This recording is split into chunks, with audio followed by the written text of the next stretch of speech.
네, 그러면은 첫 번째 날 수업을 시작하도록 하겠습니다. 사실 뭐 그냥 녹화를 해서 이제 이 비디오로 이제 올리기로 했는데 첫날을 이제 해보니까는 녹화하기를 잘했다는 생각이 듭니다. 어쨌든 여러분들이 녹화한 이제 비디오를 들으면서 뭐 그리고 이제 책도 읽으면서 이렇게 해서 공부를 해나가면 이제 좋을 것 같습니다.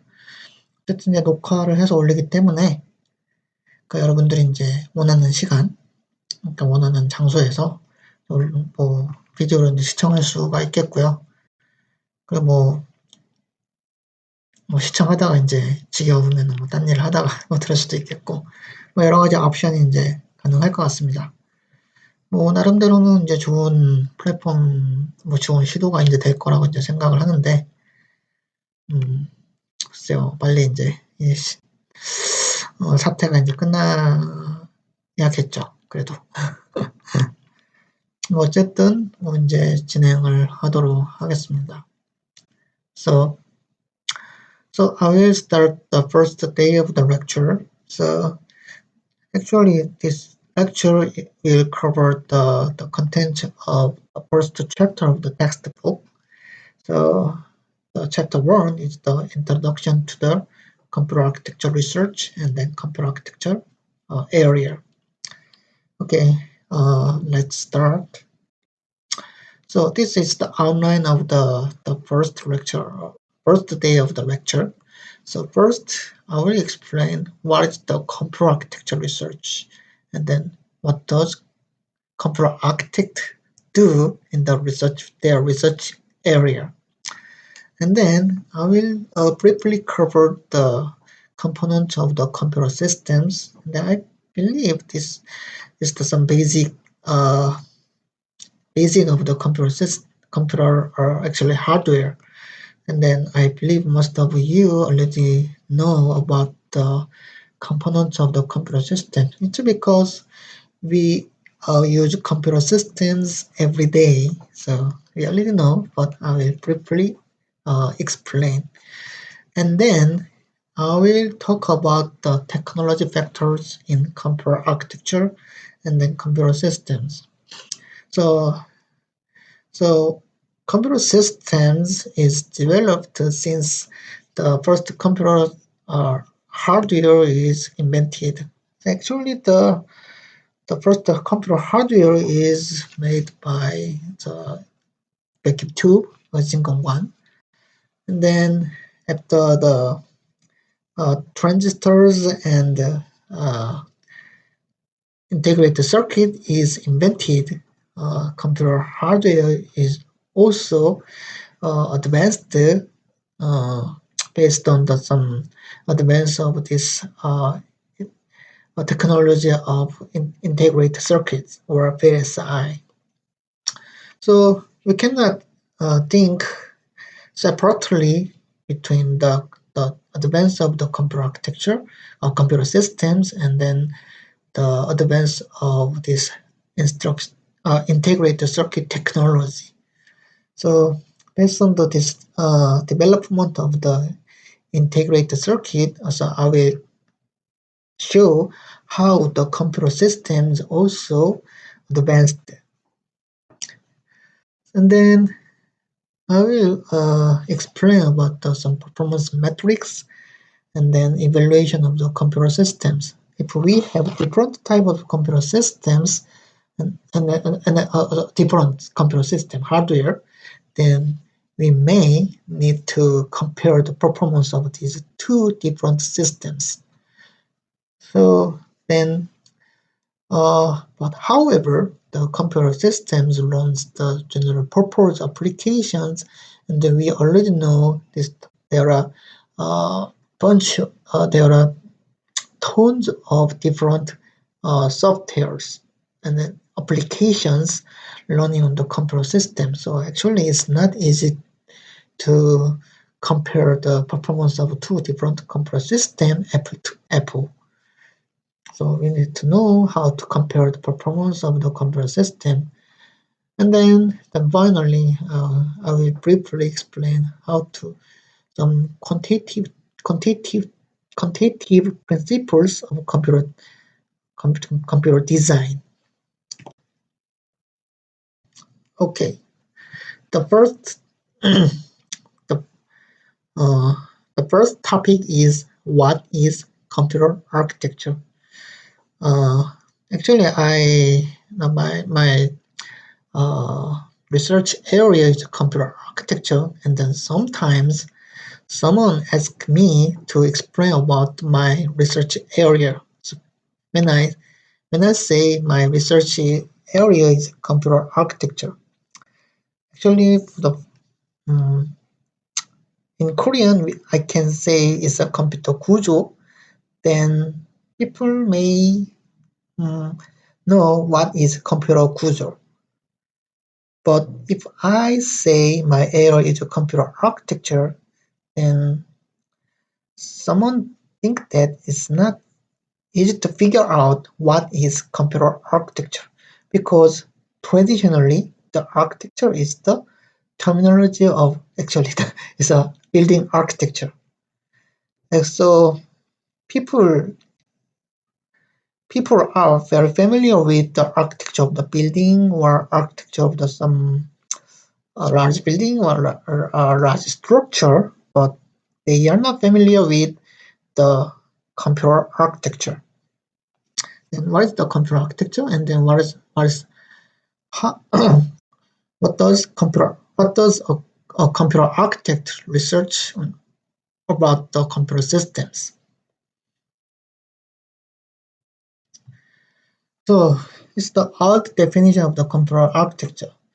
If we say regarding the computer architecture, then it originally means the it's the research on an instruction set architecture, or called ISA.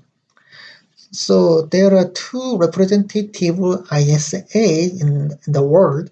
Actually, we are using the Intel based, actually not. So the most famous instruction set architecture is the x86, because we use x86 computer systems for our laptop or personal computers. And then these CPUs are made by Intel and AMD. It's a two big company to make the x86 based CPU chips. So, and then the second famous, it's also very famous, but second popular ISA is the ARM instruction set architecture. These ARM-based CPUs are equipped in our embedded systems or mobile devices such as smartphones. So we already know what type of computer system architecture or what type of instruction set architecture are applied to our devices, electric devices, actually the computer devices. So, and then it's all the definition of the computer architecture. If we say about the computer architecture, that it means the some instruction set architecture. And then if you learned in the undergraduate computer architecture course, then you may know the definition of the instruction set architecture. This instruction set architecture is the interface between software and hardware. So what does that mean? So instruction set architecture is the some protocol or promise between the some hardware and software. The software programs, actually the software applications, design their software based on this instruction set architecture. Then the hardware is designed for this ISA. So if the instruction defined in ISA is input to the computer hardware, then this computer hardware can execute this type of instructions. But if the unknown instruction is input to the computer hardware, then this computer hardware cannot run this type of instructions. and then it generates the exceptions. So this is the some promise between software and hardware. If the software is designed with the some certain instruction set, then hardware need to run this type of software.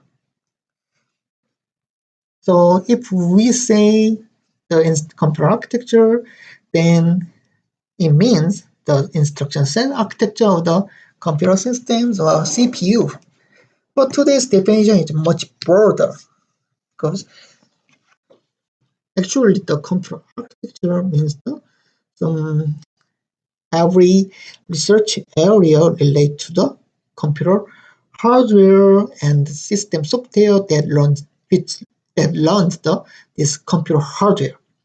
So this is the today's definition of computer architecture, and then we said it's much broader than the traditional definition of computer architecture. The first definition is hardware organization of computers. So I said that this computer architecture is tightly related to the hardware of the computer system. And then the second definition is the how to build computers, and then it includes the software and the operating system or instruction set architecture. So today's definition of the computer architecture is very wide and very broad, and then it can be said it can so we can say that the computer architecture covers the overall area of the computer systems. Okay, so I believe if you learn the computer architecture course and the undergraduate computer architecture course, then you should be familiar with these figures. So we already know that the computer systems or computer hardware, computer systems have lots of several layers.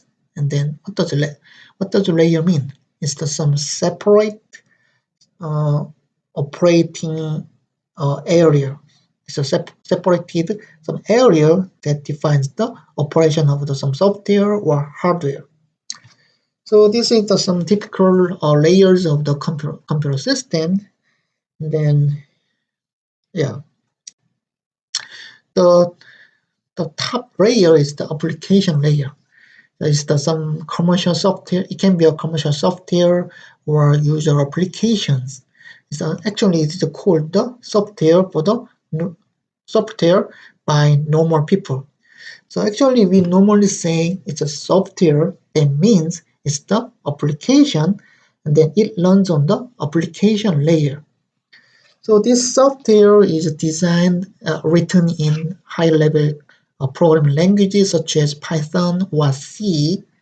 And then the software engineer designed this application. Then customers or some normal people use this software, and then it runs on this computer system. And that is the top layer of this computer system. And then under this application layer, there is the compiler and library of macros and the procedures. So actually, we already know that these applications or softwares are composed of some different types of libraries or APIs. And then the software written in high-level programming language cannot be directly executed by the computer systems.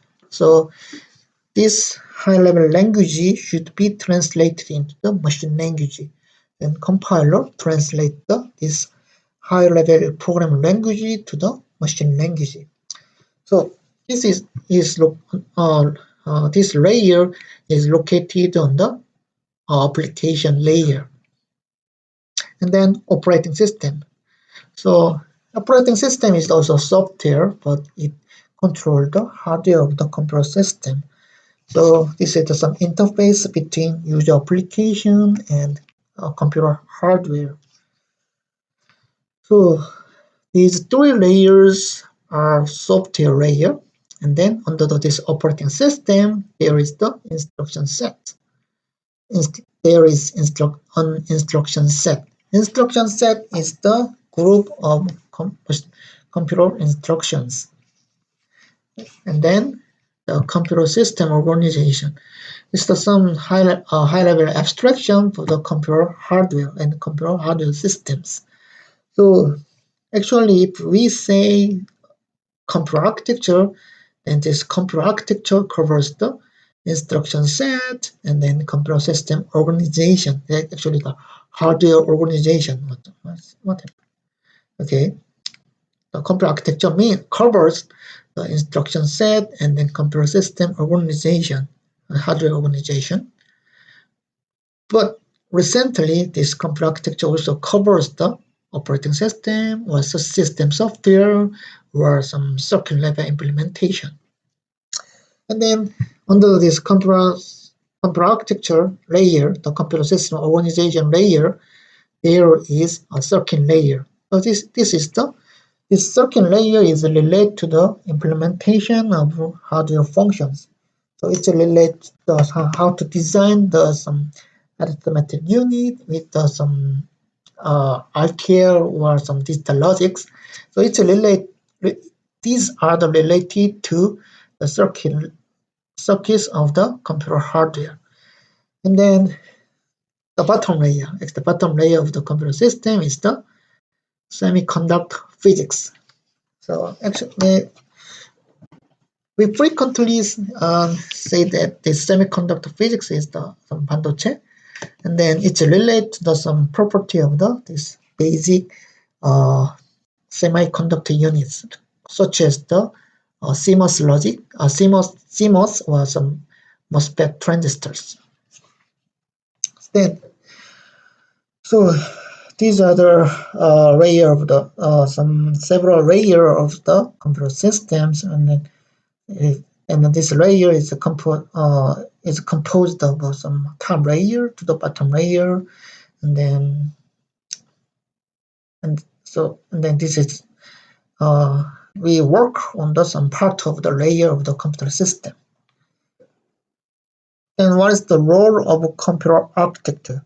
A computer architect is the one who works on the computer architecture research. Is called the computer architect.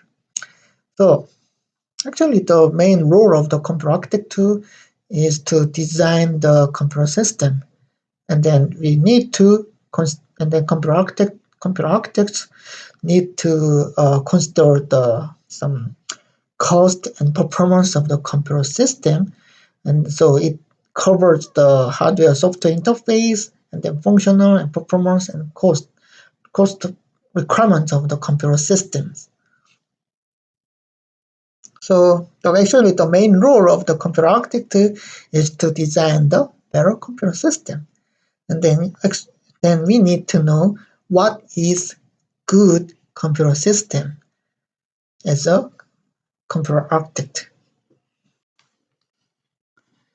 Okay, so I will briefly explain about the components of a parallel architecture, and then there are some components in the computer systems.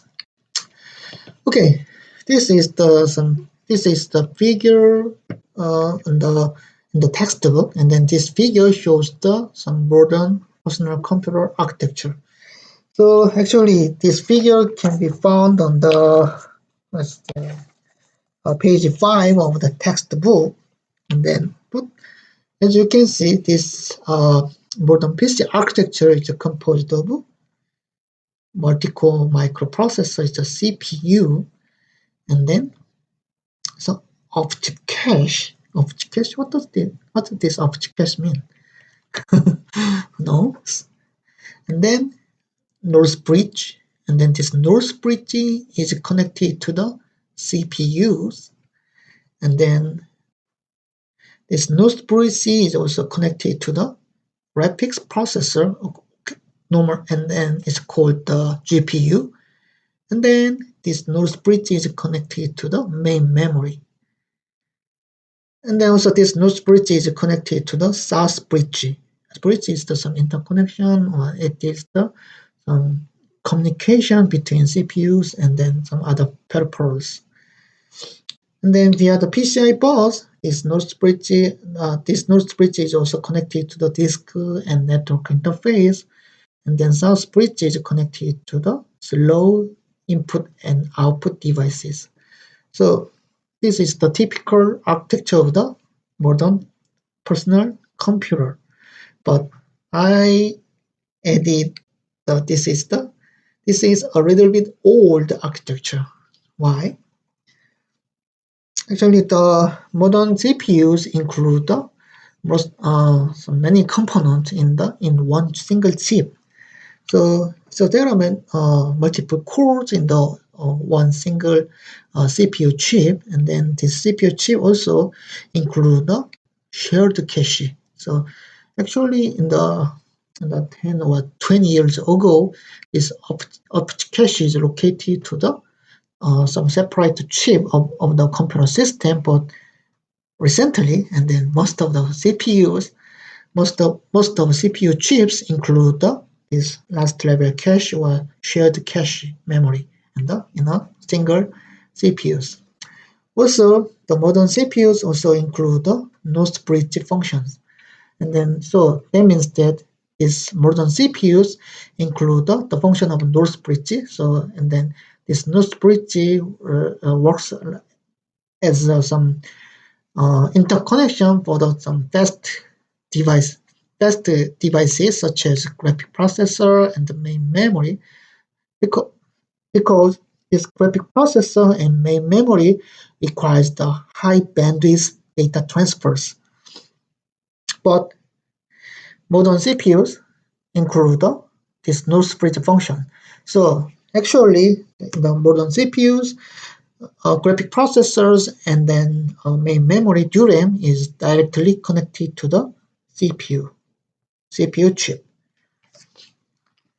So that means that the node bridge functions are also included in the single CPU chip. And then via some system interconnection like a PCI bus or PCI Express bus, the slow devices are connected. So disk is relatively slow compared to this main memory, but it's slow actually, slow. And the network is also slow. So this type of devices are connected via some system interconnection. And then other I/O devices such as keyboard, mouse, and then some input and output devices are connected via this south bridge. Actually, it includes the USB port. So this is some modern PC architecture actually. So I brought this image from Intel web page, and then as you can see, this architecture is simpler than some old architecture, because most of the functions are included in the CPU, single CPU chip. As you can see, this is the Intel CPU processor, Intel CPU chip, and then the south bridge functions are integrated in the mainboard chipset. And then in this example, the mainboard chipset is Intel Z390. So as you can see, this Intel CPU also include the function of a graphics processing unit, Intel UHD graphics. And then as you can see, this Intel CPU is directly connected to the graphics processor or SSD. So recently, the SSD via NVMe Express or PC that utilize the PCI Express port is much faster than the some previous hard disk drive. So the SSD which exploit the NVMe Express protocol can be directly connected to the CPUs. Okay. Also, graphics where GPUs are also directly connected to the Intel CPUs. So This is because this type of devices, as I said, this type of devices require high data bandwidth transfers. And then memory, main memory is directly connected to the Intel CPU. And then there are several memory channels here.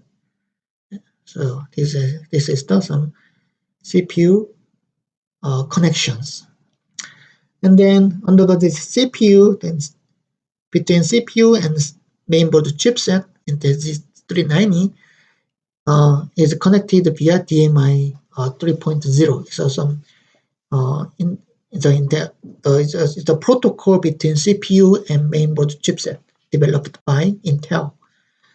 And then, as you can see, this mainboard chipset is managing the communication between external devices, and then some other platforms on network, and then some storage, and then this wireless network. So this is some typical modern personal computer architecture. And then this is the figure. This is a figure of the high-end parallel systems that include some multiple CPUs and then multiple CPUs connected to the interconnection bus. So in this figure, there are multiple CPUs here. No. There are multiple processors here.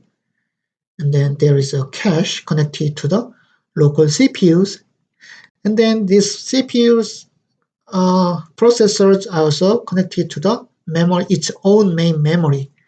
And then via this network interface, these different processors are connected to each other.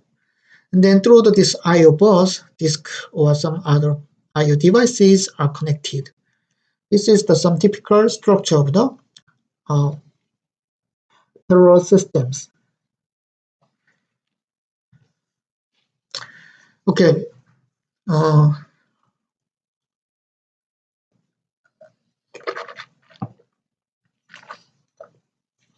네. 사실 저 혼자만 이렇게 떠드니까는 쉽진 않네요.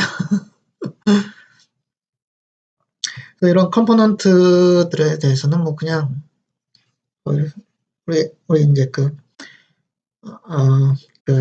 컴퓨터 시스템이 어떤 식으로 이제 이어져 있고 어떻게 이제 구성되어 있나 그 정도로 그냥 아주 그냥 간략하게 그냥 이해를 하고 있으면은 된다라고 이제 생각을 하고 있습니다. 그렇게 이제 중요한 파트너라고 이제 볼 수는 없는데 어쨌든 전체적인 이제 컴퓨터 시스템이 이제 어떤 식으로 이제 구성되어 있는지 이제 그런 설명한다고 보면은 되겠습니다. So let's talk about some processor architecture. So as I said, the processor architecture has been advanced along with some advance of IC technology, integrated circuit technology. And then, as we already know, the clock frequency of the processor increases every year. So this graph shows the trend of highest clock rate of Intel processors from 1990 to 2008. So actually this line shows the actual frequency of the Intel processors. And then as you can see, this clock frequency is increased exponentially until around 2002. And then after that, this trend begins to be saturated. So actually this line shows some exponentially increased. This line is increased exponentially by 1.19, and then this dash line this is a solid. This line shows the exponentially increased by 1.94 1.49. 1.49. So this solid line is the some increased exponentially increased by 1.919, and then this dashed line is exponentially increased by 1.49. So what can you find? What can you find in this graph? The trend of the clock rate of an Intel processor. So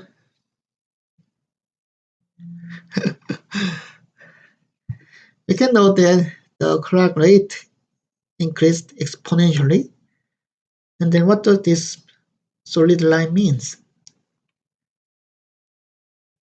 Okay, so we know that the processor is advanced exponentially until 2002. How can this rapid advance be possible? How can be possible?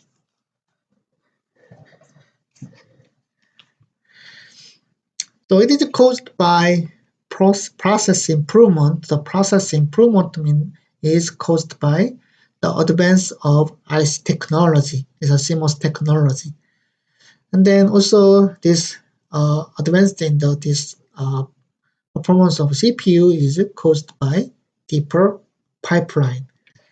So I believe you already learned about the pipeline architecture in the undergraduate computer architecture course. So why does this pipeline architecture is used in the CPUs? Why? What's the advantage of a pipelining architecture?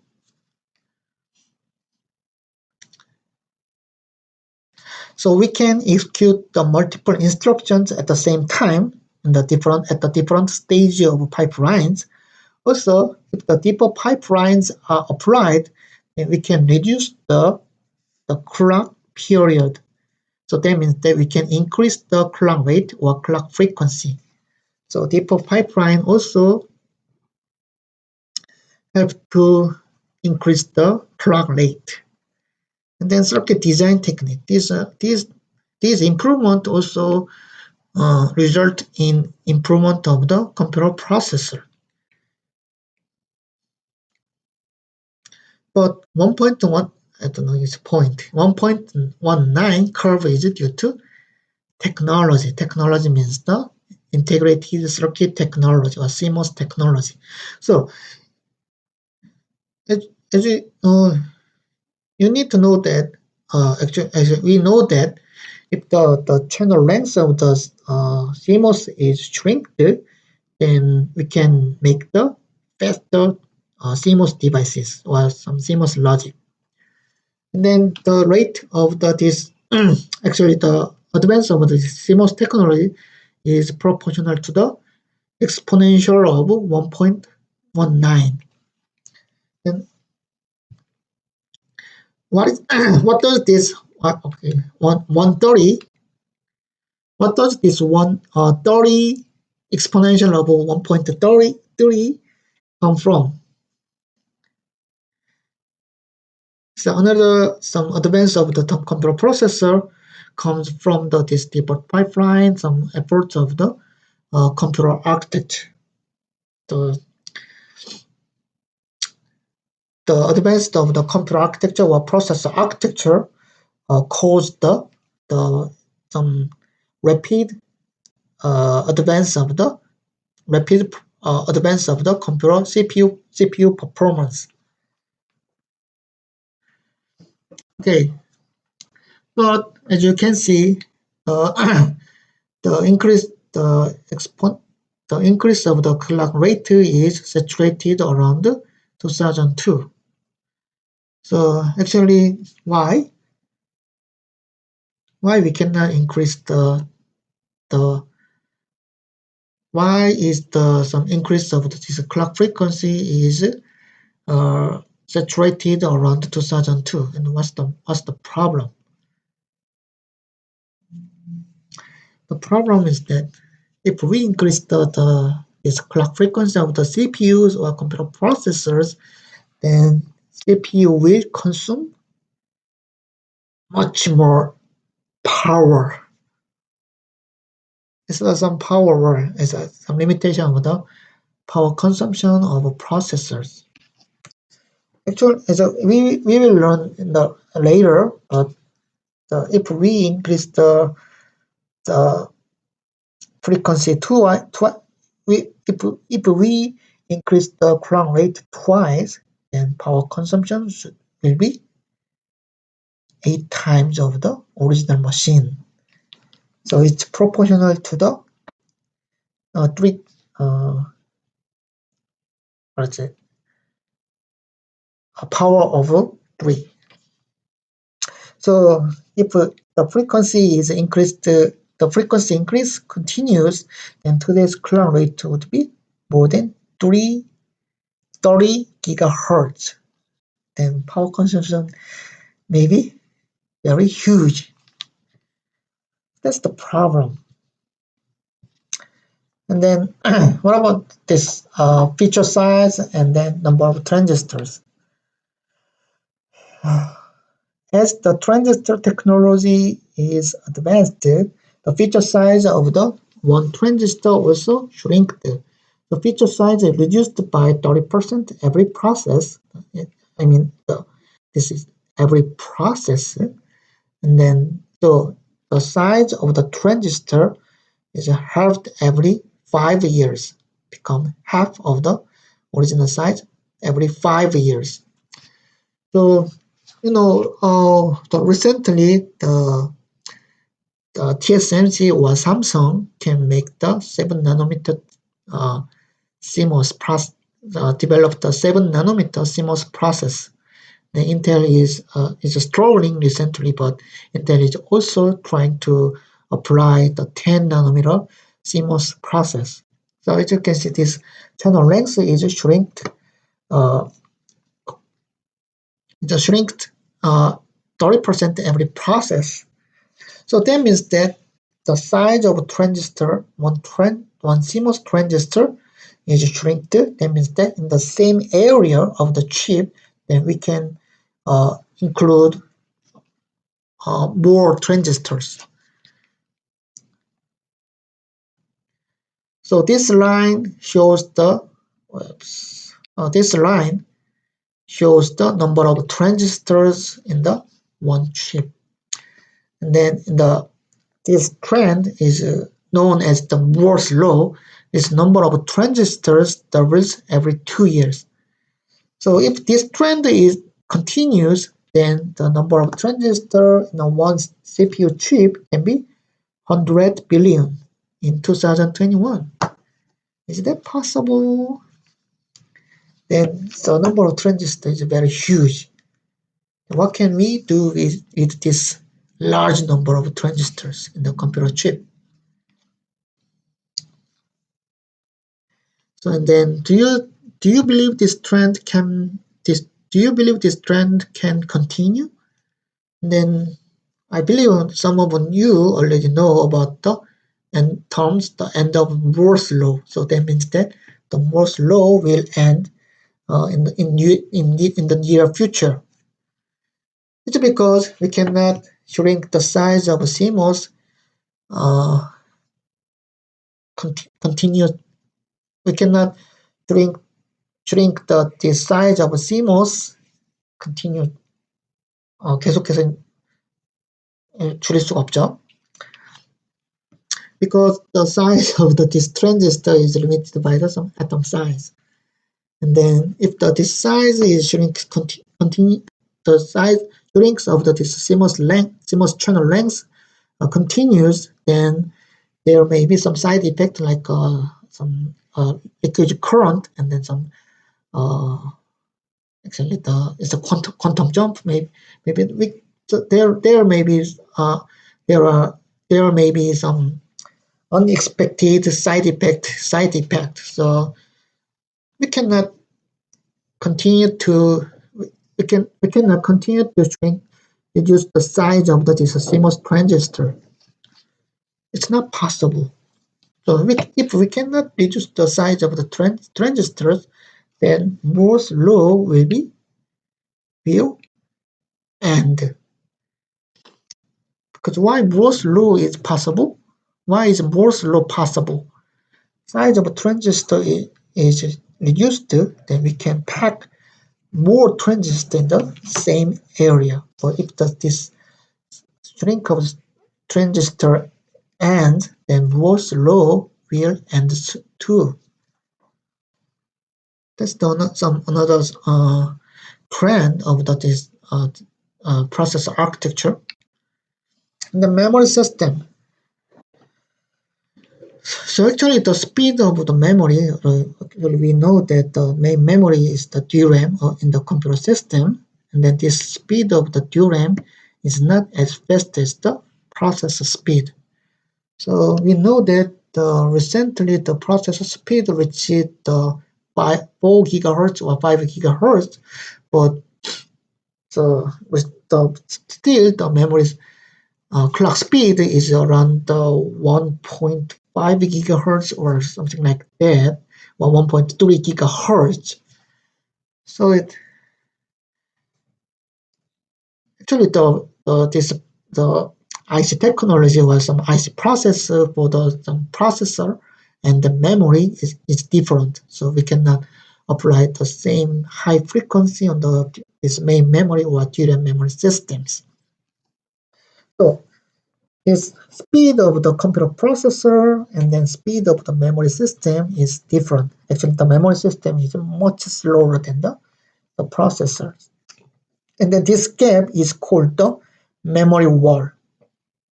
So what's the problem? The computer runs very fast, but memory is slow. So memory can be performance bottleneck of a computer system. So what is the ideal memory? The ideal memory is big memory, fast, and cheap. And then this ideal memory is not real because it's ideal. It's not real memory. So then what does that mean? We cannot have this type of memory, big, fast, and cheap. So we can have the small and fast memory and expensive, and we can have big and slow and cheap memory, something like that. So in order to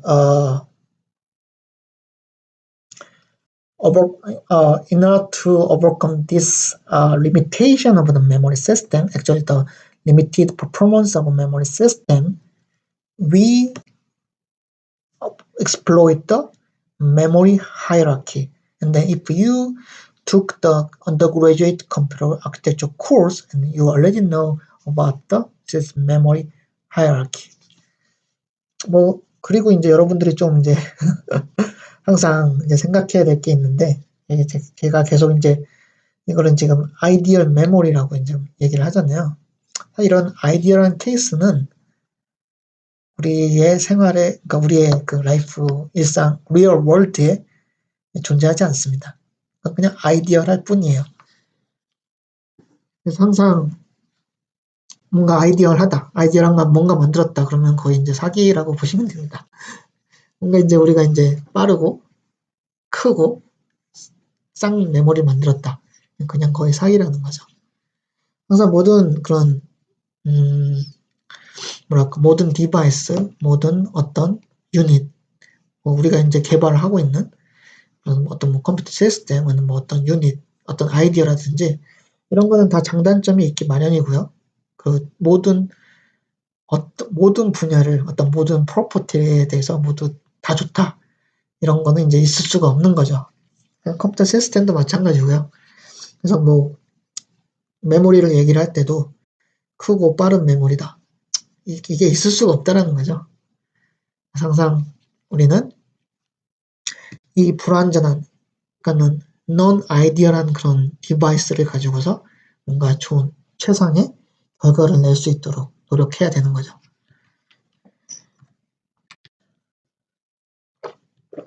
And this table shows some different types of memory in the computer system. And then this table also shows the cost of the memory system and then cost and then access time. This access time is the performance of a memory system. What about this L2 cache? L2 cache is normally located on chip, is located inside of the CPU processor. 굉장히 옛날에, 아주 옛날에는 L2가 CPU 밖에 있었는데, 그리고 지금이야 다 L2는 CPU 칩 안에 있죠. So L2 is located inside of the CPU chip. The typical size of L2 cache memory is 1 megabyte. Then it's the cost of the memory. So about $10 per megabyte. And then what about the access time? It's very fast. It's a 3 nanosecond. Now how about main memory? We use the DRAM as a main memory. The typical size recently this size is much larger than the 4 gigabyte. But normally it's about 8 gigabyte, twice of the 4 gigabyte. It's 8 gigabyte or 16 gigabyte. How about the cost? Cost is cheap. It's much cheaper than this L2 cache memory because L2 cache memory is SRAM, static RAM, but this main memory is DRAM. It's dynamic RAM. How about the access time? Much slower than the L2 cache. How about disk? It's very cheap. Then size? It's very large. How about access time? It's a millisecond. It's about 10,000 times slower than this main memory, about 100,000 times. So how can you use these different types of main memory? So actually, we want the size. We want the ideal memory in the computer system. That means that the memory size should be as large as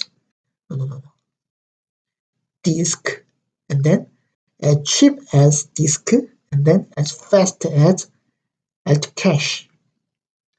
But it's not possible. There is no ideal memory device in the world like this. So we compose the memory hierarchy. We exploit the memory hierarchy. So what is the memory hierarchy? Fast and expensive memory is located near CPU, and then slow and cheap memory is far from CPU, the processor. Then why can we exploit this memory hierarchy? What's the advantage of this memory hierarchy? And then why can we exploit this memory hierarchy? Why?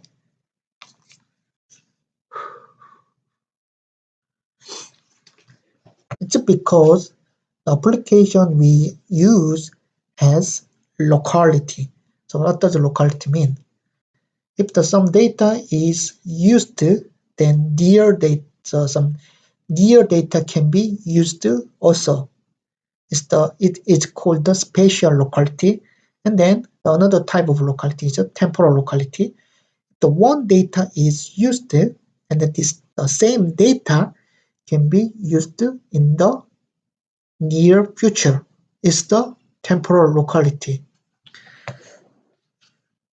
So because of this locality, we can exploit this memory hierarchy. So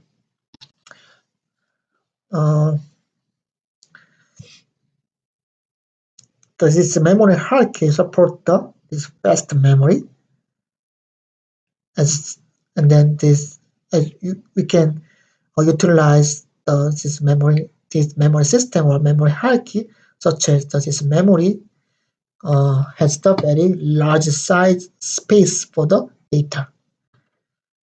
So because of this data locality, we can exploit this memory hierarchy. So let's talk about the memory war. So as I said, the memory war is the performance gap between processor and RAM. So historically, the microprocessor, the CPU speed has increased by 50% per year. How about DRAM performance? This DRAM performance is improved by just 7% per year. But DRAM density increased by 4x every 3 years. So we know, so DRAM density increased rapidly, but DRAM performance is improved slowly. That's the problem. So as you can see, the DRAM microprocessor speed increased rapidly, 50% per year. And then DRAM performance is 7% per year, and this gap is the memory wall. So as I said, memory wall means that the DRAM speed is so slow, so this DRAM performance can be the performance bottleneck of an entire system. This is the memory wall. Okay, this is DRAM CGR. Oh no, no, no. Compounded growth rate is 1.07. Is a equivalent to the performance is improved by 7% per year. The memory word is the memory cycle divided by processor cycle. So actually, previously, in 1990, the memory word was 4, just 4. That is about the processor speed was 25. Actually, the processor clock rate was 25 megahertz, not giga, 25 megahertz, and then memory latency was 115 nanosecond. So actually the gap was small. The ratio of this memory cycle and process cycle was about the 4. That means that the memory speed, memory performance is 4 times slower than the processor performance. But it grows again and again, so it becomes 200 in 2002.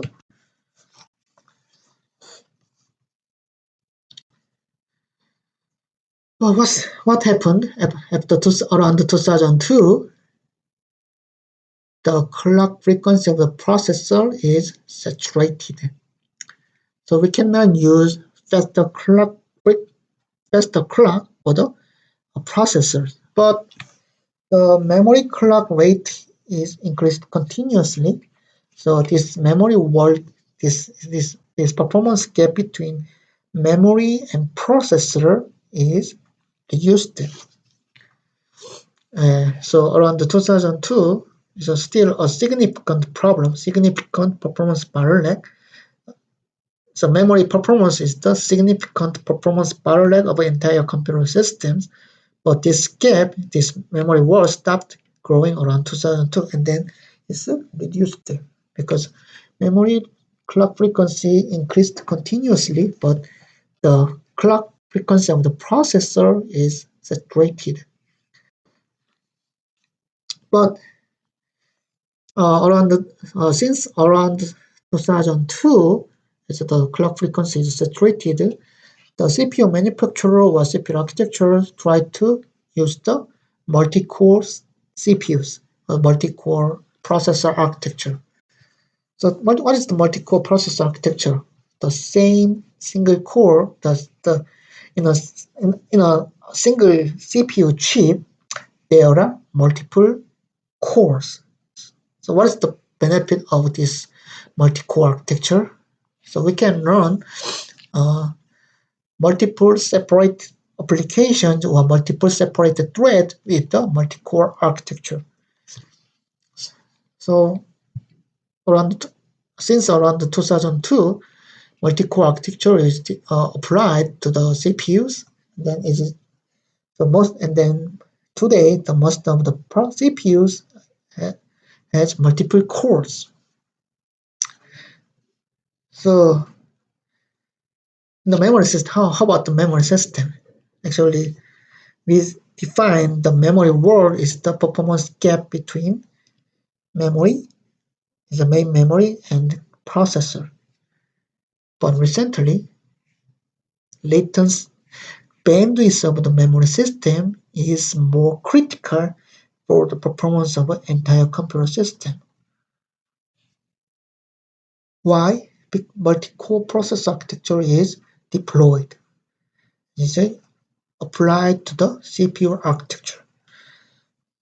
We already know that for the GPU runs the parallel applications. For GPU, memory bandwidth is more critical. So recently, the GPU manufacturer like AMD or NVIDIA begins to use high bandwidth memory. So what's important? Bandwidth of the memory system is becoming more critical. How about disk? Disk performance and density improved by 40% per year. And then the total disk time is the access time plus transfer time. What is the access time? Actually, the traditional hard disk drive is composed of actually a disk. It's some circular disk. It's called the cylinder plate. Yeah, plate. 플레이트가 접시죠? 네, 접시. Anyway, the disk is composed of multiple plates, and then if the data is requested to disk drive, then the disk first figure out where the data is stored on the plate. So circular plate. So access time and then this head of the disk is should be moved to the location of the requested data. So this access time include this or until when this head of the disk is moved to the target location. And then this data should be read from the surface of the plate. So this transfer time means the time until the data is read from the surface of the plate. The total time of the disk is the sum of the access time and transfer time. And then this disk performance is improved continuously, but disk is much slower than DRAM. I said it's 100,000 times slower than the main memory of a computer system. So we cannot, if the disk is accessed, then the process, so while the data is requested from the disk, then processor cannot continue executing applications. That's the problem. The context change frequently happens during while the disk data is data is accessed from the disk. But nowadays the SSD is the solid state drive is replacing hard disk drive, and we already know that the SSD is much faster than hard disk drive because the SSD doesn't have any plate and head or arms. So actually the hard disk is the mechanical storage device. So that means that the mechanical is a arm should find the location of the data. But how about the solid state drive? Solid state drive does not have any mechanical part. So SSD use the flash memory as a storage media. So just the operating system just request the location. It's the address of the data to the SSD. The SSD just read the target data from the flash memory. So it's much faster than the mechanical drive like a hard disk drive. Okay. And how about network? Network is also important component of computer systems. And then there are many levels of networks in the computer system. So if we if we talk about the network, then we already uh, we can or we can easily think that network is the internet because the most of computers recently connected to the internet. But there are different levels of network in the computer system. Okay, the actually the smallest level, maybe bottom level or some smallest level is the on-chip network. On-chip network means that it's the network system implemented inside of the chip, inside of a CPU. So as I said, the most of uh, modern CPUs have multiple cores. That means that these multiple cores should be connected each other. So that means the interconnection network is necessary to connect these multiple cores. So this is the on-chip network and the on-chip on-chip interconnection. And then this performance of on-chip interconnection is also very important in the multi-core processor era.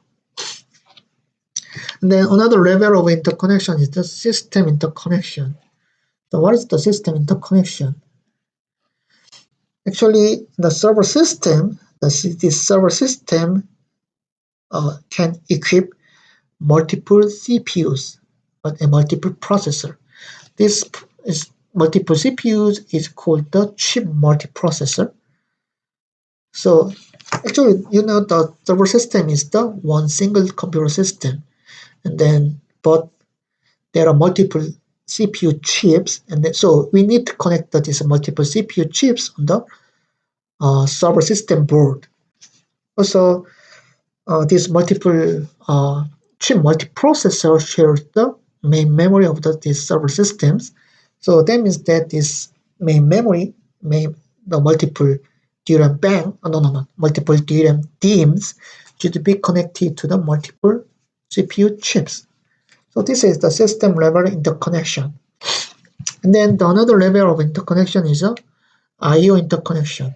You can think about some PCI Express bus or PCI bus. And then, so in a PCI bus, the multiple devices are connected to the node of the PCI bus, every node of the PCI bus. And then every node is communicating each other. This is the I/O interconnection. And then some network from some different systems. So there are also you are very familiar with this type of network level. It's an intersystem interconnect. So actually, there are three types of this intersystem interconnects, like the SANs, System Area Network, it's the very short distance network, and the LANs, Local Area Network. It's the connecting systems within the organization or building. So if your router, if you use the internet router, then the systems connected to the internet router is composed of LANs, the local area networks. How about the WANs? So wide area network. So every router is connected to each other. This connected routers composed WANs. And then the largest network is the internet. Actually, it's a global and a worldwide interconnect. So every computers are connected. Actually, the computers in the all around the world is connected to the internet network. So it's the largest network. Okay. I think I need to rest for a while, and then okay, so I will stop here, and then I will resume in 10 minutes.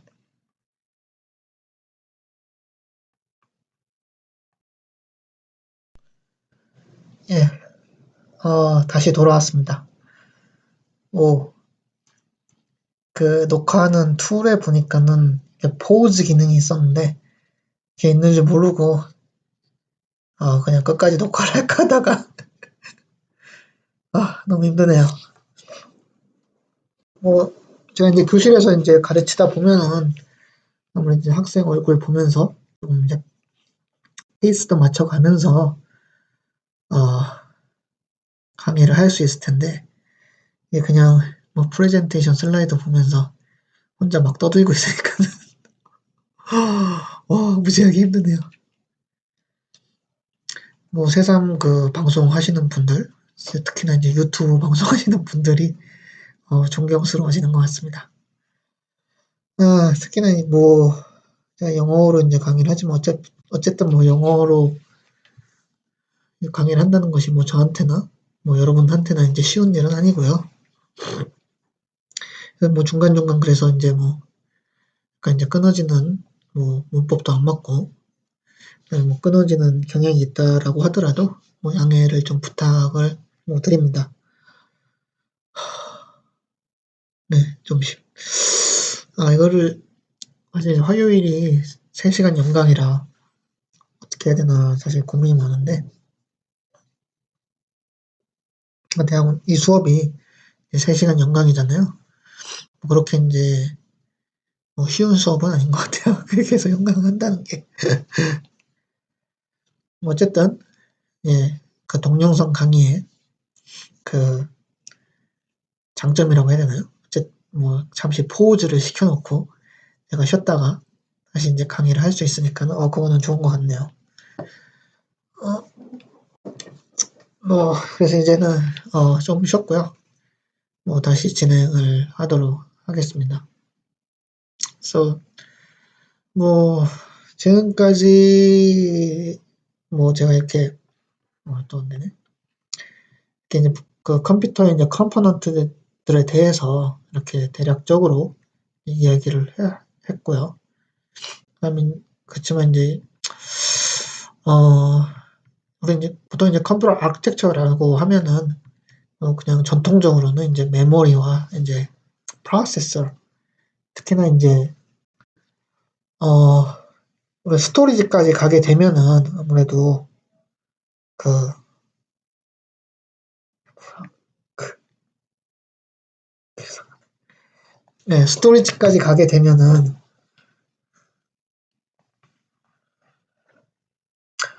어, 오퍼레이팅 시스템이 관리를 하게 되면서 보통 이제 전통적인 이제 컴퓨터 아키텍처라고 하면은 프로세서와 이제 메모리 정도까지 이렇게 다루는 것이 많았는데, 이제 점점 이제 컴퓨터 시스템이 거대해지고요. 네트워크로 연결이 돼 있고, 그렇기 때문에 그런 네트워크라든지 스토리지 이런 부분도 이제 점점 이제 컴퓨터 아키텍처의 영역으로 이제 들어오고 있습니다.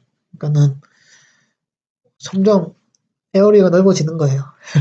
컴퓨터의 사이즈도 커지고 컴퓨터가 이제 점점 많이 사용이 되면서 이렇게 컴퓨터 아키텍처가 커버하는 그런 시스템 그 내용도 증가를 하고 있고요.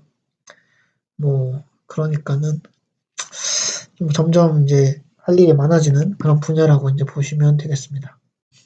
네. 그래서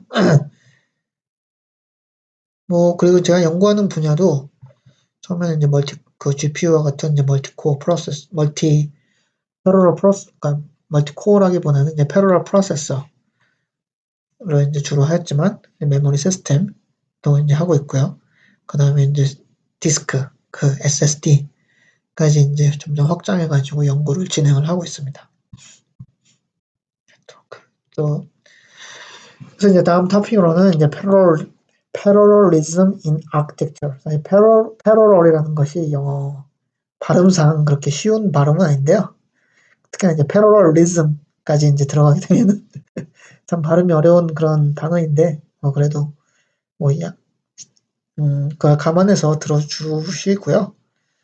일단 Parallelism이라고 하면은 우리나라 말로는 병렬화라고 이제 해석을 하면 될 것 같은데, 그래서 parallelism in architecture. 그래서 병렬화. 그러니까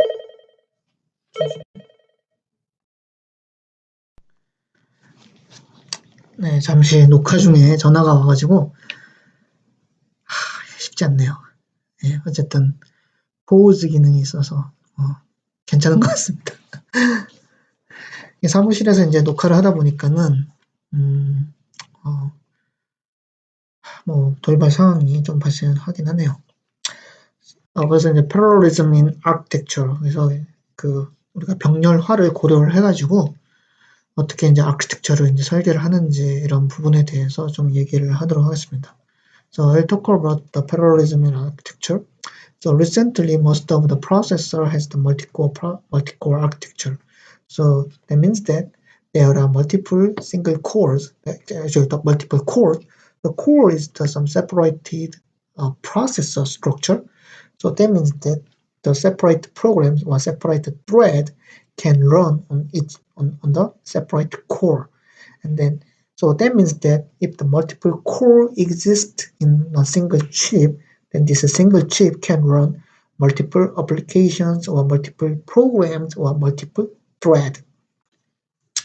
So that means that recently the parallelism is widely exploited in the computer architecture or processor architecture, and that this parallelism is the key to improve the performance of computer systems. And then from now, I will explain about the parallelism ideas applied in the processor architecture.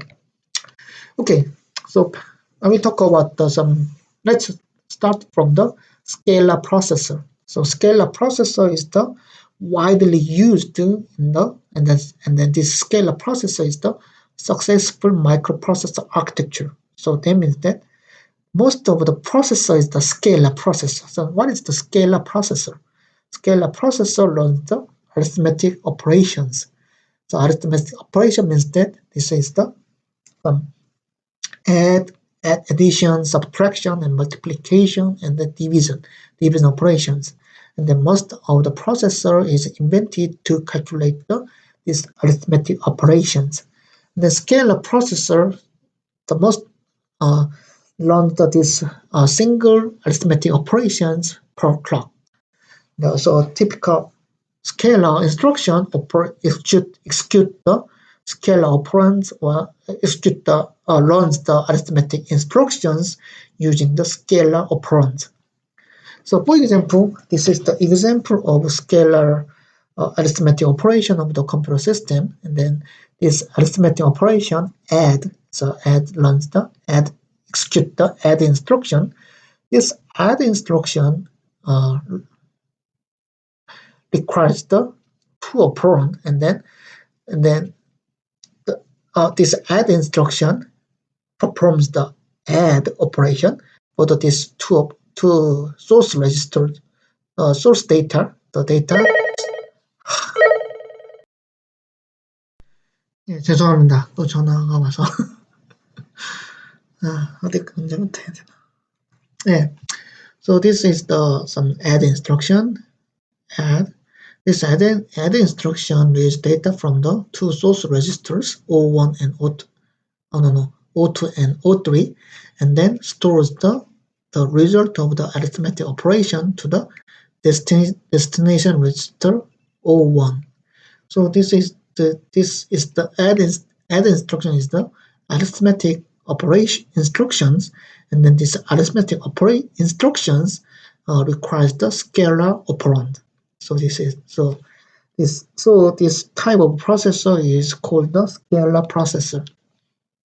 So we can imagine the different type of instructions like subtraction or logical AND or logical or multiplication or division for this similar type of operations. So with the scalar processor, we can run this type of instructions, and so this scalar processor reads the data from some register or memory, and then store the result to another memory or register space.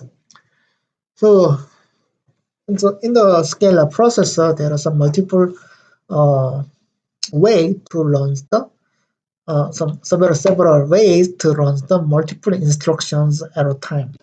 So basic idea is the pipeline.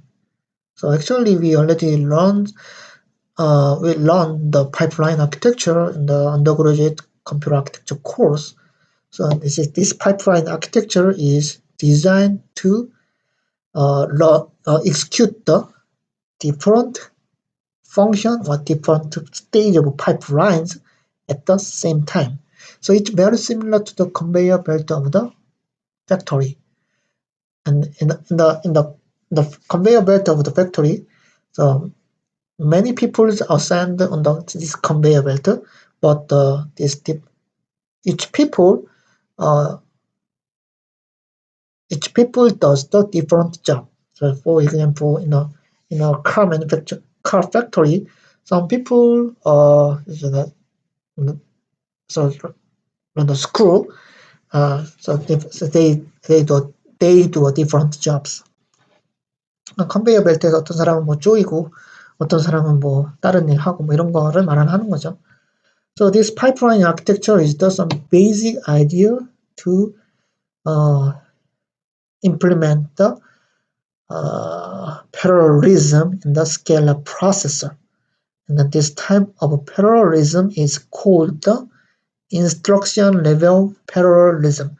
So another type of parallelism is the superscalar or super pipelining. We will cover this type of parallelism in the later in the next chapter, or maybe chapter 3. So let's think about this pipeline. So I said that the pipeline architecture execute the different operation of the different operation of the instructions at the same time. For example, let's think about the 5-stage pipeline: instruction fetch, the instruction decoding, the execution, memory, and the write back. So in this type of in the five-stage pipelining processor, five different operations can be executed at the same time. And then that means that 5 different instructions can be executed at the same time. So for example, the first instruction is at the write back stage, and then the second instruction is at the memory stage, and the third is the execution stage.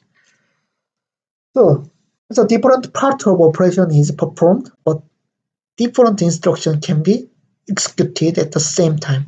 So this type of parallelism is called instruction level parallelism. So that means that multiple instructions can be executed at the same time. And then this type of parallelism is applied for the single thread or single process execution.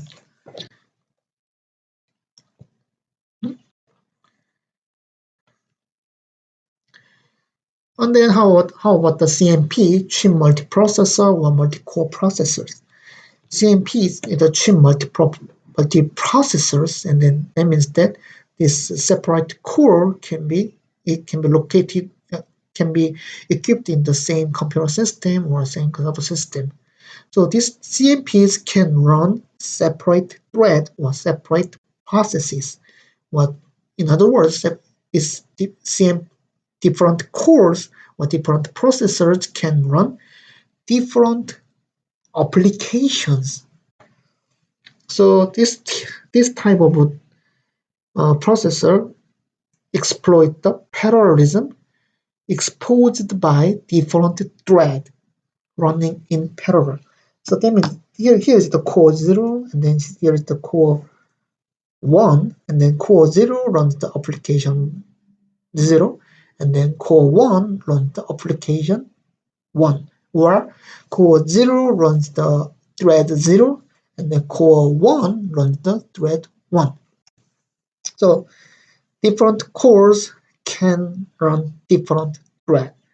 is parallelism called thread level parallelism, or in short TLP. The instruction level parallelism is called the ILP, and then thread level parallelism is called the TLP. So this is the different types of parallelism in the architecture. And then also we can think about the vector and array processors. So what is the vector and array processor? This type of processor performs the vector operation. So vector, what is the vector? Vector is composed of multiple elements. And then for the vector operation, for example, vector add, we can apply the add instruction for each element. So for example, this is the vector add, v-add, v-add, and then v1, v2, v3. So this v-add operation instruction requires the two vector operand from v2 and v3. So it reads the vector type data from the v2 and v3, and then store the vector operation result to the vector register v1. These vector registers can store multiple elements. The vector instructions are executed by pipelines or parallel arrays, and then this is also some special type of parallel architecture. And then let's talk about the performance of a computer system. So why the performance is important for the computer system? So as a computer architect, we need to develop better computer system, and the better computer system means better performance, and then with the lower cost. So this better performance, the higher performance or better performance, and then low cost is the two key factors to develop the computer system, better advanced computer system or better computer systems. So, and how can we compare the performance of two different computer systems? So how can we measure the performance? This is the very important topic in the first chapter. And then intuitively we can measure the execution time of the certain program. So the metric number one is the time to complete a task, a certain task. It's the TEXE. So it's called the execution time or response time and latency. So latency means the time from the start time, the time elapsed from the start time to the end time. So this is the execution time. So if we can say that some computer system is n times faster than the another computer system, then we can compare this execution time. Then we can calculate the ratio between these two execution time from the two different computer systems. And then we can calculate the n here. So n is the execution time of a computer system Y divided by execution time of a computer system X. So n is the ratio of execution time of a different computer system. So you can say it's n times faster. So this is the major performance metric to compare the performance of a single core processors. And then what is the second metric? But we can, so for example, in the analogy, there are two people, and the person A work faster than the person B. Then we can give a single task. Again, we can measure the execution time. Some time elapsed for doing a single task, a certain task. Then we can compare the execution time of these two different persons. It's the concept of latency or execution time. And then, but We can also compare the amount of task performed for a certain time unit. So for example, there are two persons, and then one person uh, performs one person does complete two jobs for 1 hour, and then another person complete the one job for 1 hour. Then we can say that this person A is 2 times faster than the person B. Then what did we compare? We just compare the amount of task or number of tasks during for the same time or per certain time unit. For example, hour and second or minute or whatever. So this compares um, this metric. Second metric compares the amount of task performed during the same time, and this metric is called the throughput or bandwidth. And then this, if this metric may be very similar to it's not same to the latency. For the latency, we just measure the execution time, but this throughput or bandwidth, we just measure the number of amount of task. So in the multi-core era, with this throughput is the also important metric to measure the performance of computer system. Actually, for the multi-core just improve the throughput, not latency, because if the performance of a single core is the same, we cannot improve the latency of the single thread operation. But if the multiple cores are equipped in the same processor, the multiple cores are equipped in the same chip, a single chip, then we can run two programs at the same time, two threads at the same time, or two programs at the same time. That means that we can increase the amount of workload during the same time. But we cannot reduce the latency of this single program or single thread. So latency and band throughput, so you need to distinguish the meaning of latency and throughput.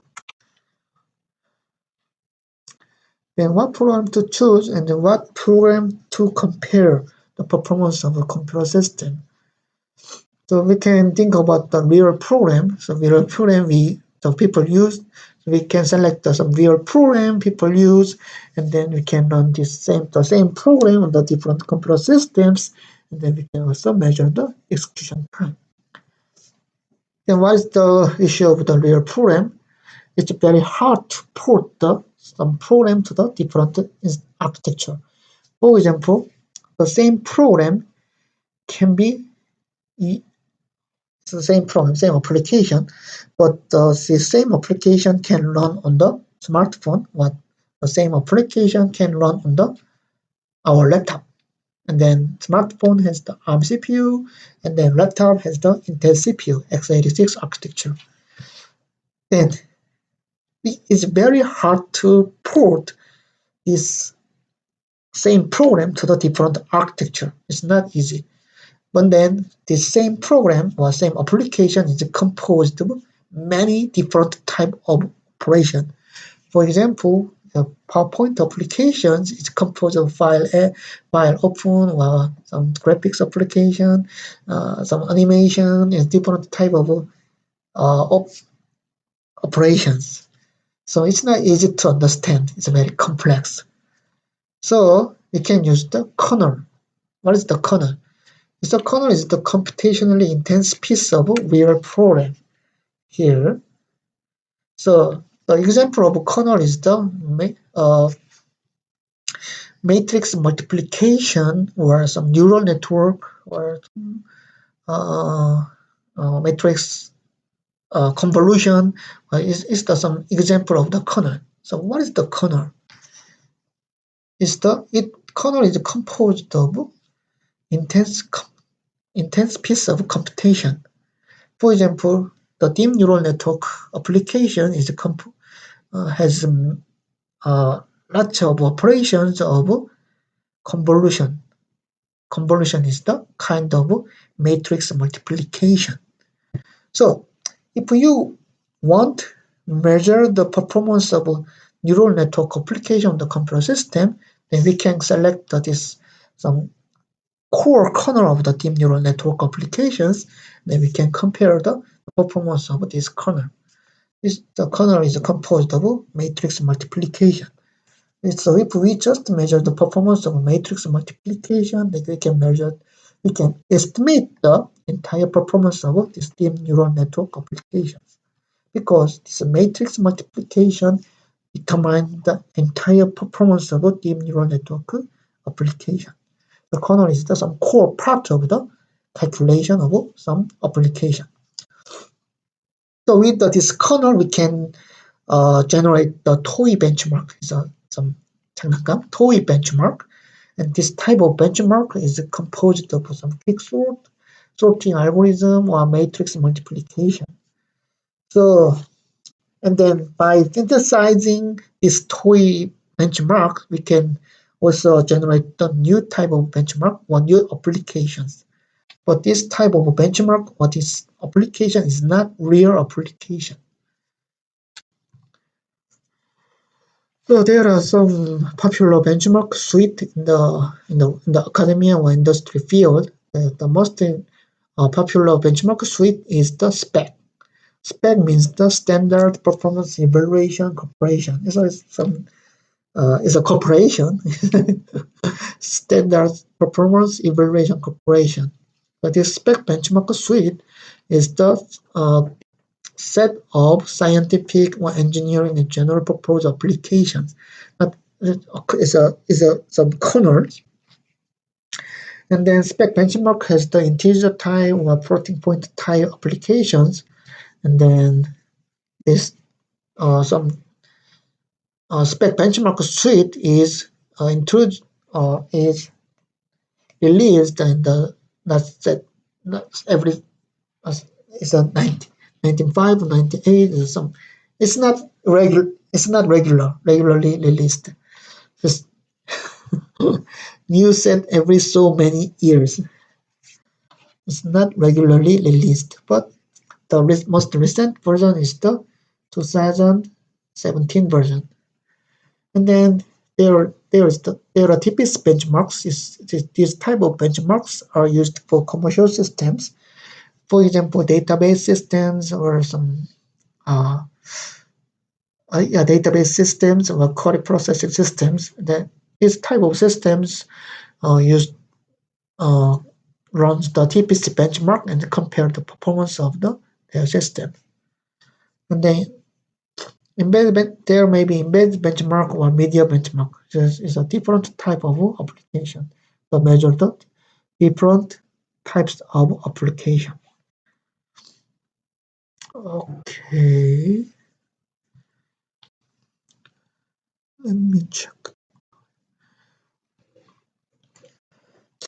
Okay.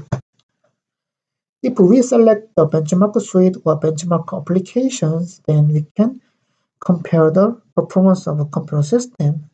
But as I said, the computer system runs the various types of application. This spec benchmark suite or some other benchmark suite is composed of different type of programs, applications.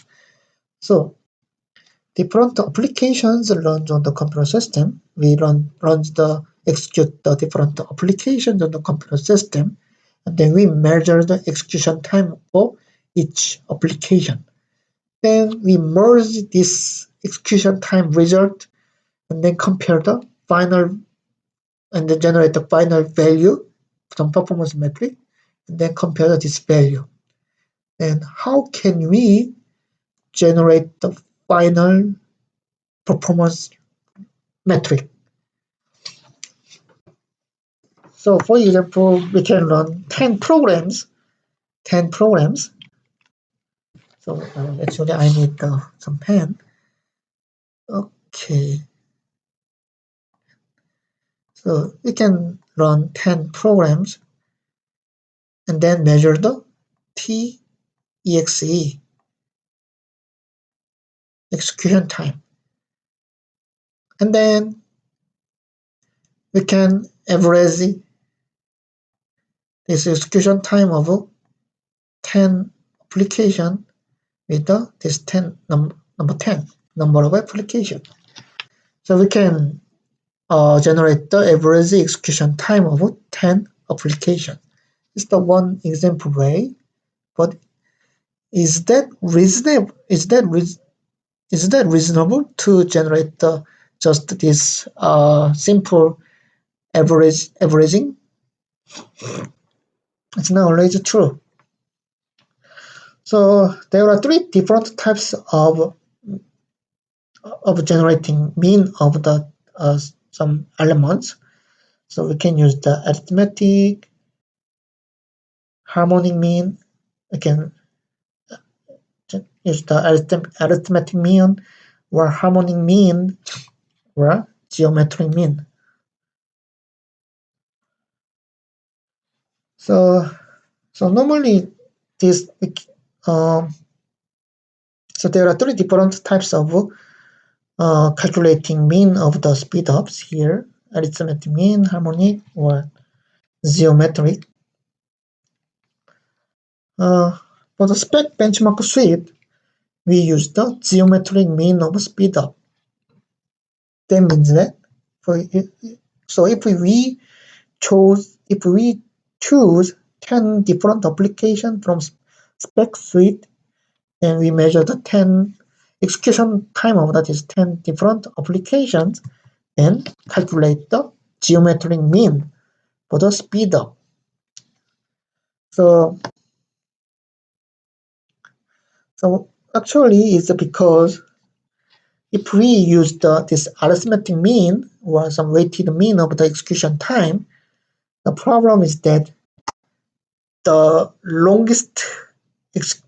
application which have the longest execution time dominate the entire dominate the averaged result. So I will show the example in some next slide. So for example, if the one application A takes 10 seconds and the application B takes the 1 hour. And then we improve the performance of then the average execution time of this A and B. We can generate the average of this execution time of this application A and B. And problem is that the average execution time is dominated by the 1 hour of this execution time. That's the problem. So and then if we compare some execution time of the different system, then we can set some reference machine. So with this same machine, and then and we set the machine A and we set the machine B. And then when the idea A is applied for the machine A, then the execution time can be improved. So then we measure the performance of the system A with the reference machine. And then if the idea B is applied to the system B, then also we compare the performance of this system B with the reference machine. Then we can compare the speed up of A and B with respect to this reference machine, and then we can compare the performance. So let's see this example. So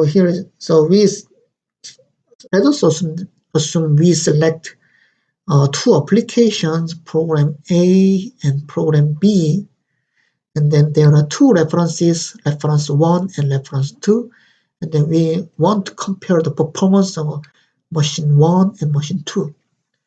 If the program A is executed on the machine 1, then it took 10 seconds, and machine 2 it took 1 second. And for program B is the 100 seconds and 2 seconds. Now, what is the arithmetic mean of execution time for program A and B working on machine 1? It's very simple. It's 55 seconds. So 10 plus 100 divided by 2. Now how about machine 2? It's 100.5. So which machine is better? Which machine is better? So if we just compare the arithmetic mean of the execution time between machine 1 and machine 2, then we can say that machine 1 is better than machine 2. Why? Because machine 2, when the programs A and B run on the machine 2, it took longer time compared to machine 1. And then can you say machine 1 is two times faster than machine 2?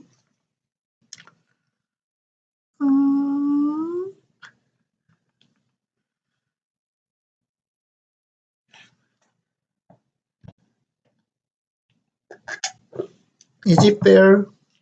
No. Why?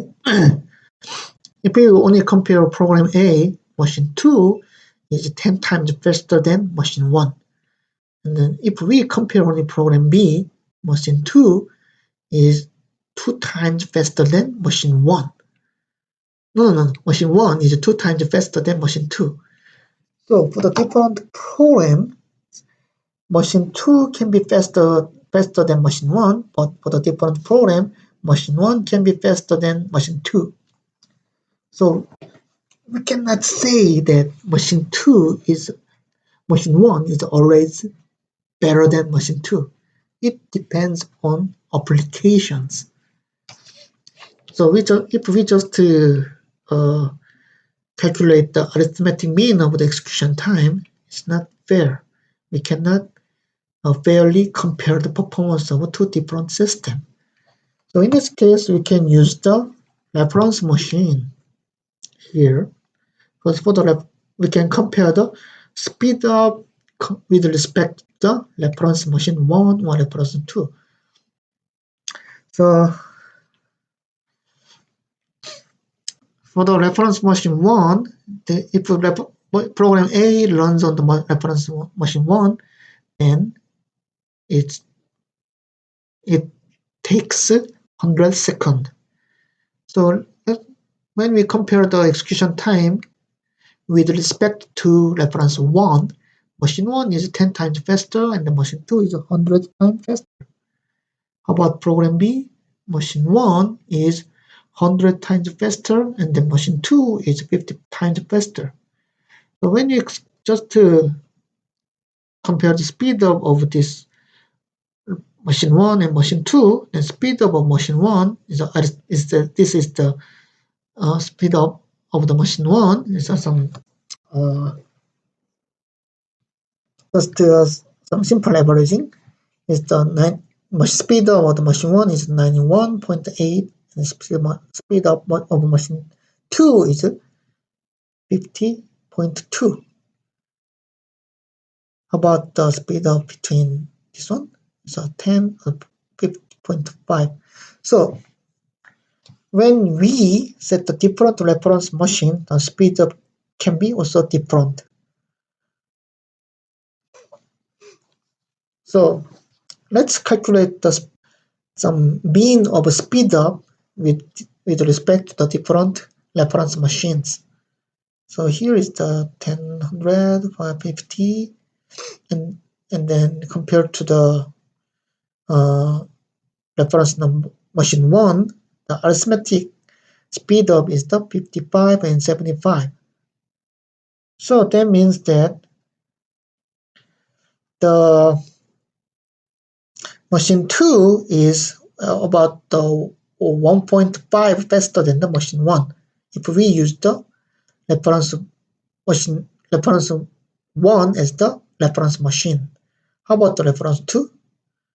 If we compare with the reference machine 2, and then the speed up of arithmetic mean of the speed up is about the machine 2 is 5 times faster than the machine 1. So is it fair? So this gap and this gap is so different. How about the harmonic?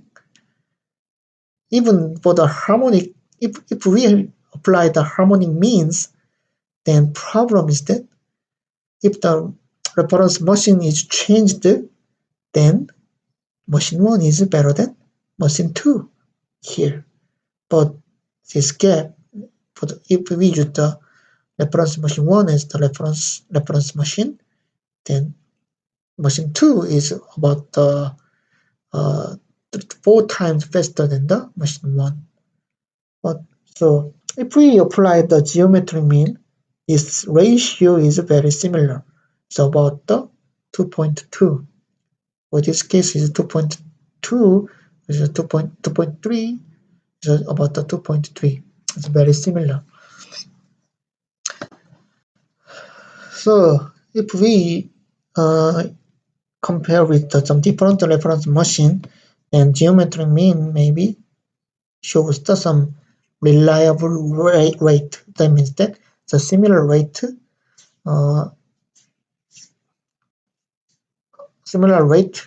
with the different reference machines. So okay, so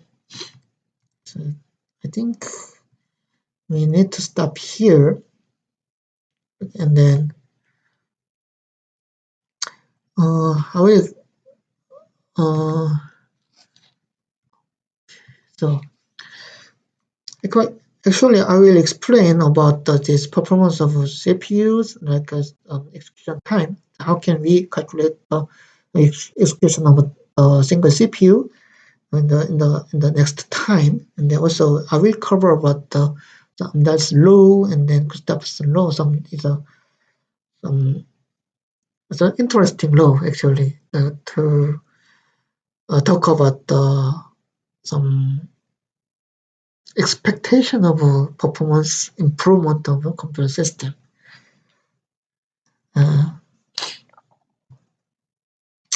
네, 그래서 사실은 이게 좀 헷갈릴 수가 있는데요. 어쨌든 우리가 이제 레퍼런스 머신은 이제 다르게 하게 될 때, 우리가 이제 지오메트릭 민을 하게 되면은 이 갭이 이제 그러니까는 두 개의 머신 이 부분이 이제 그 레이쇼가 거의 유지가 된다, 이런 걸 이제 보여주는 겁니다. So I will stop here and then I will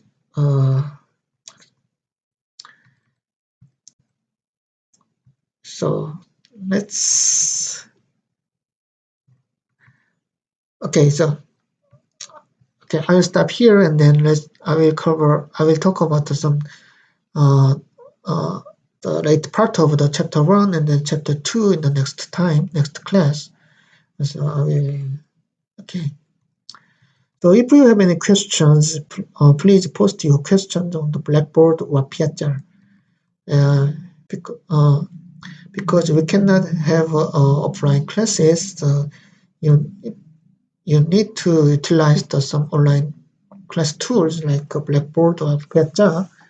And then, so if you have any questions, you can email me. Okay.